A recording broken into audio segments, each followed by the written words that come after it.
woken up to Zionism. This is Palestine, an open-air prison with millions of people in it. Yeah, Palestine. So now I've got to come on here and educate everybody about how this place was actually called Palestine for a really, really long time. Did you know that Israel was created in 1948? Because this is Palestine. What most people don't know is that Israel is not a country. It is an occupation of Palestine since 1948. Proof you've been lied to about Israel. Okay, so the world still hasn't woken up to Zionism. This is Palestine, an open-air prison with millions of people in it.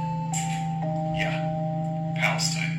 So now I've got to come on here and educate everybody about how this place was actually called Palestine for a really, really long time. Did you know that Israel was created in 1948? Because this is Palestine. What most people don't know is that Israel is not a country. It is an occupation of Palestine since 1948. We're talking about a military occupation that's been going on for 75 plus years.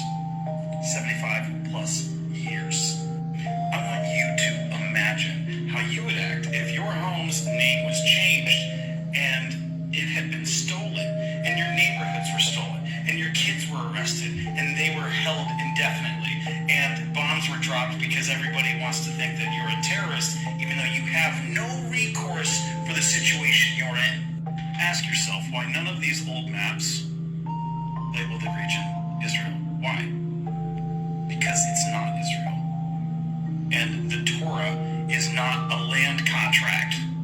I bet you didn't know that Palestine was gifted to the Zionists in 1917 by Lord Balfour, called the Balfour Declaration. Notice the name up in the corner, Lord Rothschild. That's right.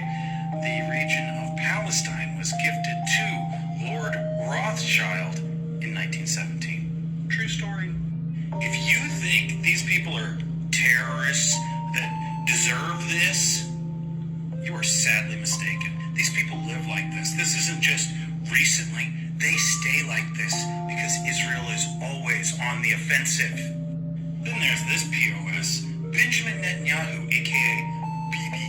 Yeah, this guy's a complete warmonger, a remnant of the George Bush era of ultra right-wing fascism. That's right.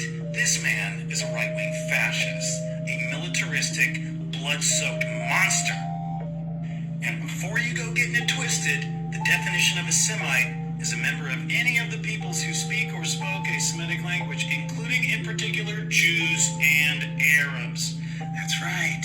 So every time Israel does something against Palestinians, it's anti-Semitic. That's right. Learn the definition. And let's add to that anti-Semitism and anti-Zionism are not the same thing. Okay? So what is Zionism? Good question. The difference between Zionism and Judaism is extreme. Judaism is a religion. They practice the Mosaic law, thou shalt not kill, and that is a good thing. Zionism, however, is not Judaism. It is a movement for the reestablishment and the development and protection of a Jewish nation that is now Israel. See the difference? Judaism is not Zionism. Anti-Zionism is not anti-Semitism. Plain and simple. They're not going to show these images on the news. Oh no, because the mainstream media is controlled by Zionism. So you're not going to see Palestinians carrying their children around on the nighttime news. You're just going to hear how Israel needed to do this in self-defense. Yeah. I am so burnt out on their nonsense. This is clearly Palestine. This is 1750. Where's the Israel? There was no Israel. Israel's an occupation. And yet another map, this one from 1767. Palestine. I'm exhausted, and the people of Palestine must really be exhausted. So, please, share the truth, spread the truth. This is the truth. Palestine has been under attack for 75 plus years.